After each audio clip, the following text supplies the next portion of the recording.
All right, let's see if this is working. Going live today because I did not want to get in that situation again where my video did not upload, and it looks like definitely posted on the Facebook group, but I'm not seeing it come up yet. This is my first time using StreamYard, so please bear with me, and I'll leave a comment to where you can skip to and actually start in the video. Today we're going to be talking about shoulder mobility and stability, give you guys a few tips so that you can make sure you're safe during your workouts and you are getting the most out of your workouts, and that you just have some awareness over what can happen when we are working out. And cool. All right, it is live. Awesome. So today we are going to be going over again shoulder stability and mobility. Going to try to keep it quick, 15 minutes or less for you guys. I also want to share my screen, show you guys some anatomy stuff so you really have an understanding of what goes on in our shoulders and in our bodies, and how we can do different positionings that make it worse and get us in pain. Unfortunately, the day-to-day grind has us in bad posture, and bad posture causes pain. So even as I'm sitting here now, I'm going to make a few adjustments. One, I'm going to pull my leg from under my butt. I'm going to put my feet flat on the ground, my knees over my ankles, my legs kind of wide. Just give myself a good base of support. I might even raise my chair up a little bit here so I don't feel like I'm lowered down. So I am wearing my sports bra today because I want to show you guys the shoulder here and just go over some positioning. So, so one of the most common areas that pain occurs is the shoulder. So it's very, very common to have shoulder pain. So if you have it, know that you are not alone and that it happens, but there are things that we can do about it. And the most important thing that we can do is to be mindful. So of course, we are all about mindfulness here, and we want to be aware of the positions that can cause pain so that we can do them as little as possible and be able to get out of them. So I know the feeling. I know when you have like an ache or a pain comes up and it's like immediately makes you go like, oh, my shoulder hurts, and you crunch up and you start to lower your vibration and start to like sink down because you're feeling that pain. And then that actually makes the pain worse. So we want to be hopeful when we do have pain and know that we are in control of our bodies and that we can make adjustments to make them better. So from time to time, an exercise may cause a tweak, it may cause a pain, but it's really not the exercise itself's fault, it's how we do them. And shit happens. So when we're doing movements, just know that there's no such thing as a perfect movement, but we want to get as good as we can get, which is again why we want to focus on mindful movement. So here are a few key things to be mindful of when it comes to shoulder pain. The first thing is wrist positioning. So your wrist internally and externally rotate. And so think of when your hands are on a keyboard. They are actually internally rotated, and because the wrists are connected to the elbows and the elbows are connected to the shoulders, what happens when we turn inwards? Our shoulders internally rotate. And what happens when you turn your palms up? They externally rotate. Now, often in shoulder pain, the internal rotation is what's causing the pain, because when we internally rotate, we get a lot of pressure through these nerves here, and then there can be a lot of pulling on the rotator cuff. The rotator cuff gets overstretched, and that stretching causes another type of pain. So there's two types of pains going on here. In the front, it can be more of like a pinching pain. It can kind of feel more like a burning or like a zinger pain. Whereas like the back pain, the overstretching, can be more like, it's like that pulling. It's like an inflamed type feeling, and it feels like it needs to be massaged. It feels like it needs to just be it's just a different pain. It's more like an ache than the front one being more like a zinging pain. And that's because of the nerve placements in those. There is a lot more nerves in the front here than there is in the back. And we'll go through some of the anatomy here as I pull up and share my screen. So the next one is bicep and tricep flexion. So often the over tightening of our bicep muscles here, they can cause pain. And this is due to the connection of our internal rotators to the tendon near all of those nerves. So our bicep here, as you get it tight, you can see as you tighten that bicep, my pec comes along with it. And with that pec, we'll talk about the pec a little bit in a second here. But the bicep is connected to that tendon that has all those nerves there. And when the bicep gets over tight, it can also pull on those nerves and cause pain. And a tight bicep often can exacerbate or lead to shoulder pain because when it's pulling on the shoulder, it leads to internal rotation. So as you can see, if I come in here, my shoulder actually moves with me. So if my arm's just here, 90-degree angle, and I tighten my bicep, it moves it forward into internal rotation, again, which can cause pain. Now, when you're doing things like pulling motions, it's really important because your bicep will be involved in pulling motions. So I'm thinking things like rows, things like high band rows, things like lat pull downs. Your bicep is connected. But when you're doing those big pulling muscle exercises, you don't want to be thinking about your bicep working.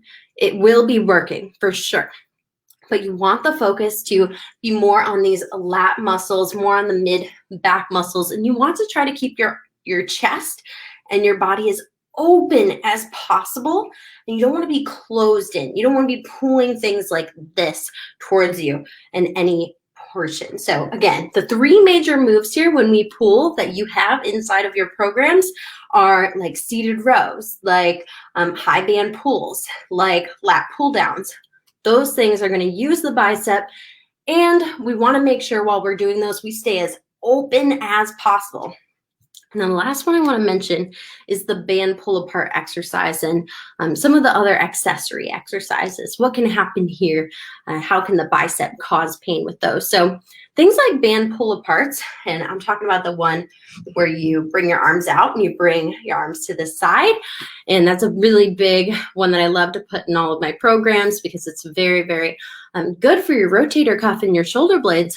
But if you're doing it with a tight bicep, often we can be doing the wrong movement. So imagine here we're standing, or we're seated, we're getting ready for a band pull apart, and my biceps are tight. They're in like this. So my shoulders are internally rotated while I'm trying to do an external rotation exercise, and that causes a lot of shoulder raising here.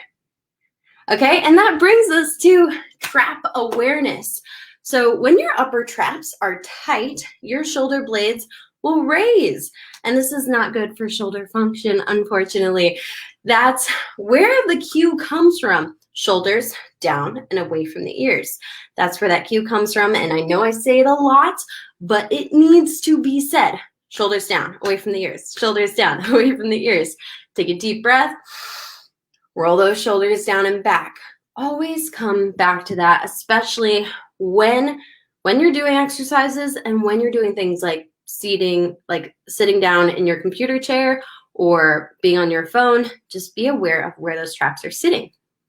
So the shoulders are going to rely on the traps for where they're positioned on your back.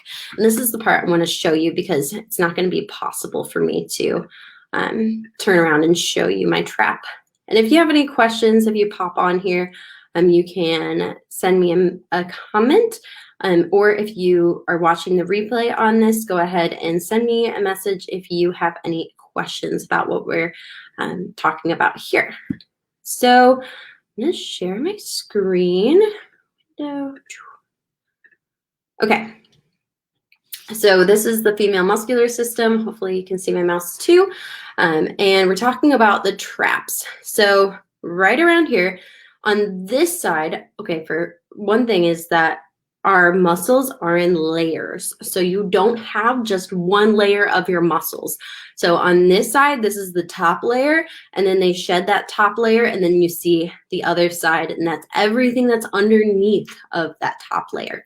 So underneath the trapezius here, which has three parts, the upper, the middle, and the lower, all which have different functions we're going to go over, the shoulder blade lies. So the shoulder blade is right under that trapezius, which means when the trap is engaged, say on the upper end, if you're raising your traps up towards your ears, where do your shoulder blades go? Where do we think they go? They go up with them, and that's not very functional, especially when you're doing exercises. So where do we need to engage our trapezius? We need to engage our lower and our middle trapezius.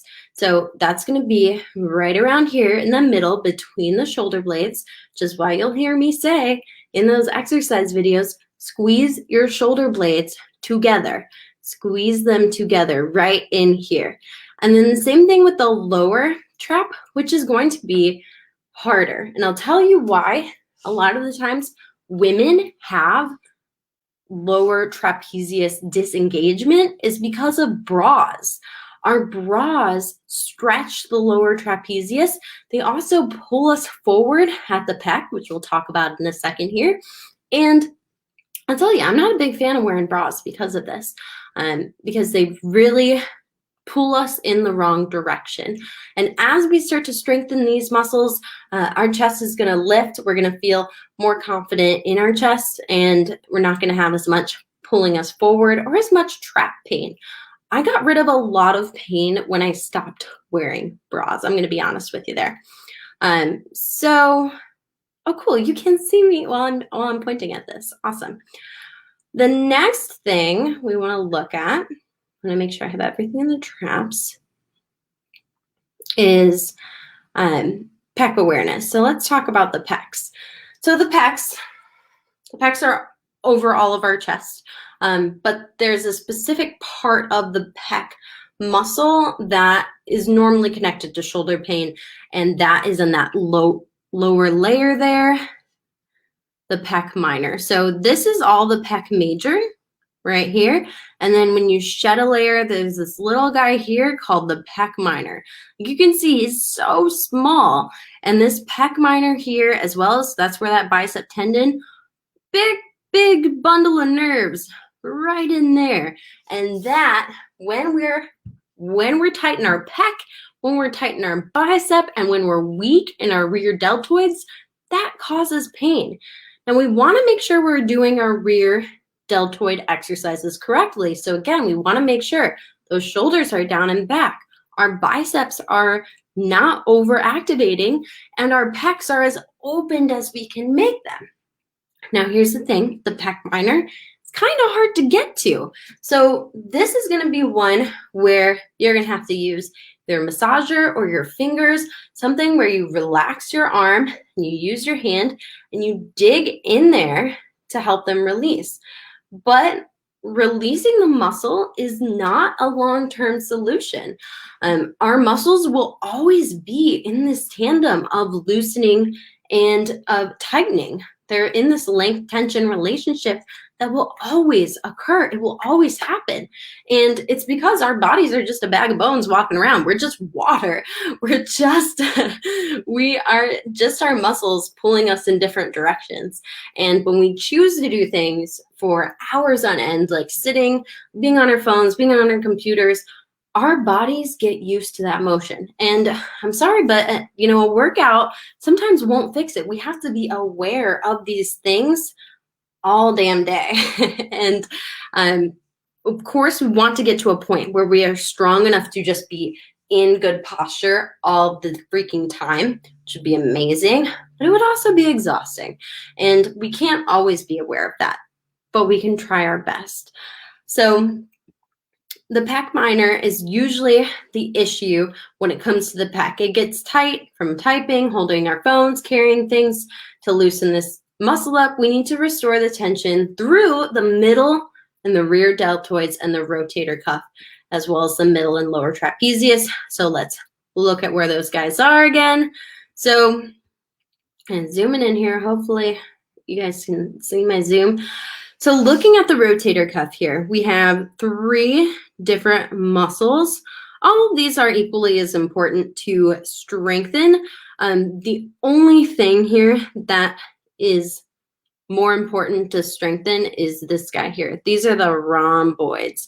So the rhomboid is going to be activated when you do any middle trapezius thing, which is good because that's what I want us to focus on, is getting those middle trapeziuses strong, and things like seated rows and band pull aparts and high band rows. All of those hit that muscle group.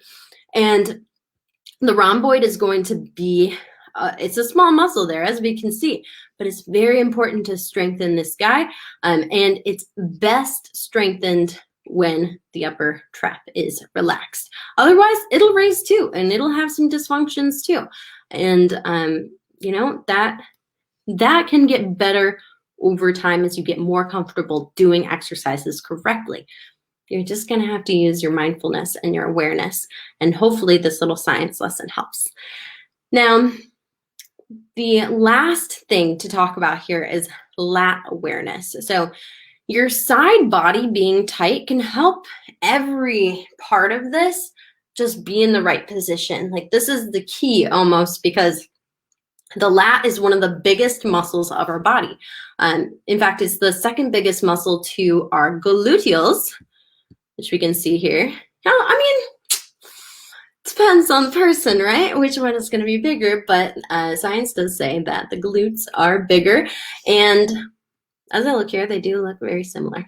So this is the lat muscle right here, this big guy, these side muscles.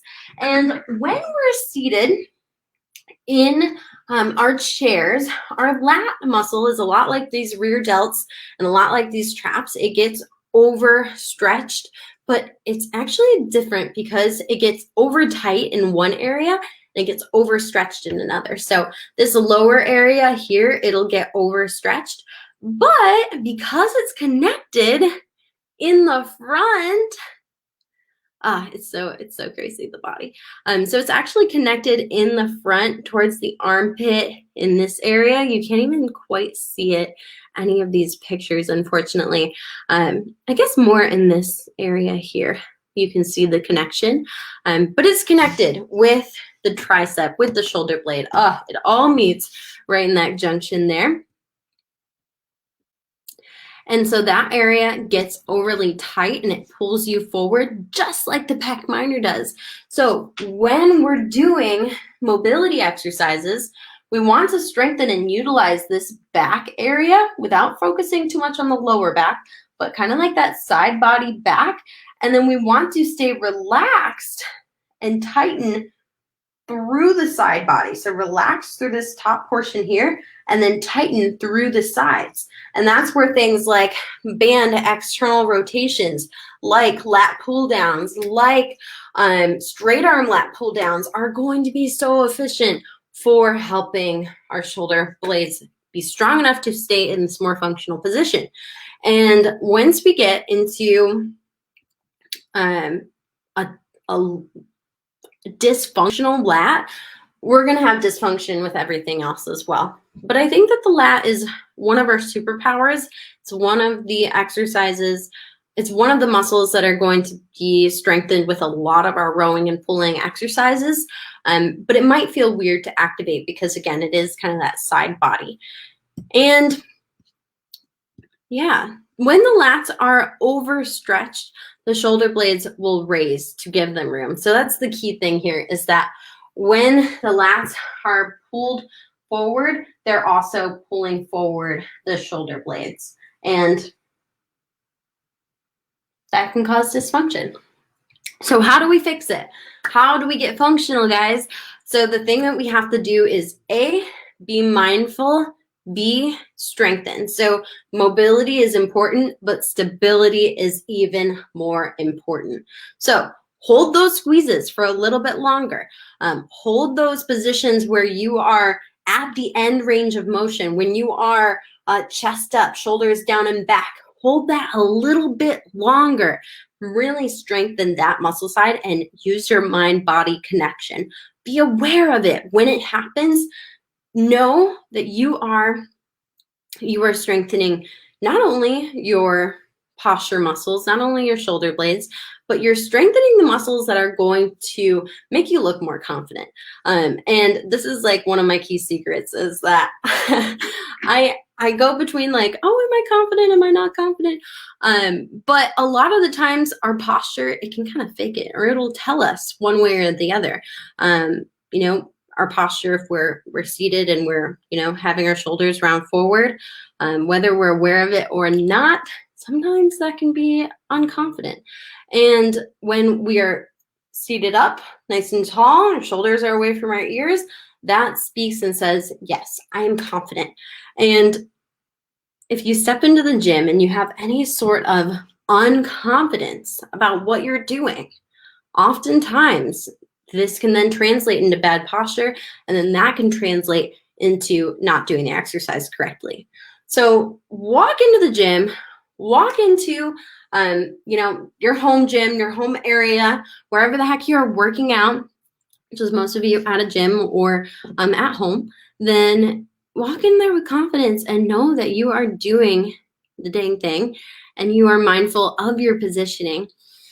And the last thing I'll say is that if you feel like you are going off in any direction where you're not, I got it zoomed in on the butt, if you're not feeling like you're in the right positioning, use that little camera button in your app and then take a video, and I will be able to review your form and make sure everything is going okay and give you some tips and feedback if it's not. And the best time to do that video is actually on like your second or third set. So you can do it in the first set if you'd like, but I often find that you're going to find the more prevalent compensations in the second or third set, because there can be a lot of things that go off a little bit in that first set, and you're never going to be perfect.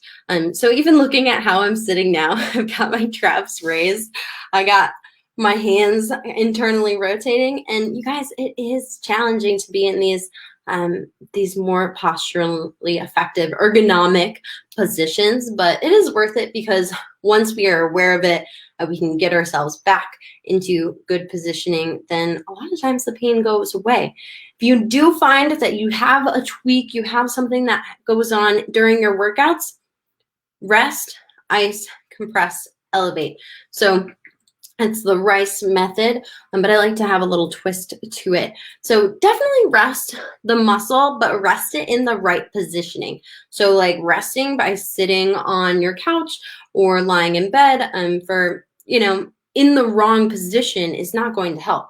I like to lie flat on my back. If anything is kind of off in my body, we'll lie flat on my back on the floor. And again, think about this positioning, shoulders down back, away from the ears. We've got tightness through that middle back, and we have a neutral pelvis, which is really important for how everything else goes off. Our body is a chain reaction, guys.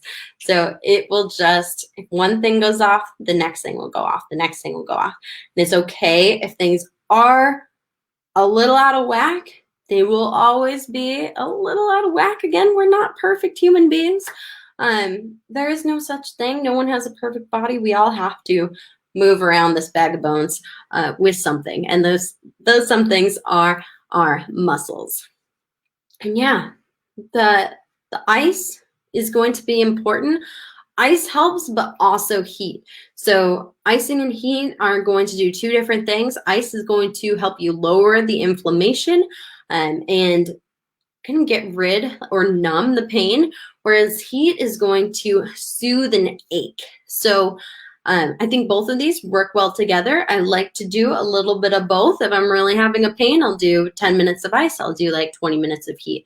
And a lot of times the heat will help you rest and relax away from being in pain. And the compression. So compression is going to be in tandem with massage. So compressing the right muscle groups, the ones that are tight, and not the ones that are already over loose. So again, if you're feeling like your shoulder hurts in this area, you might be feeling more of that pull. So I wouldn't massage that area that much if you're feeling pain in that area. I would massage sometimes the area around it that could be causing the pain. So remembering that referral pain, where you're feeling the pain point is not always the source of the pain. Very often it's not. And elevate. So elevate isn't going to be really too relative to the shoulder here, but I would just say elevate your thinking and know that you are going to be okay, and that there is always something that you can do about your pain, and that your body is a self-healing machine. So elevate to that positioning and that mindset of, okay, I can heal, I can feel better, and everything is going to be okay. Okay? And if you guys have any questions or you need anything throughout your program, remember, I'm just a message away, and I'm happy to help you with anything that goes on. So I hope you guys have a lovely weekend. Heck yeah, it's Friday. And yeah, enjoy your weekend. Okay, guys. Bye-bye.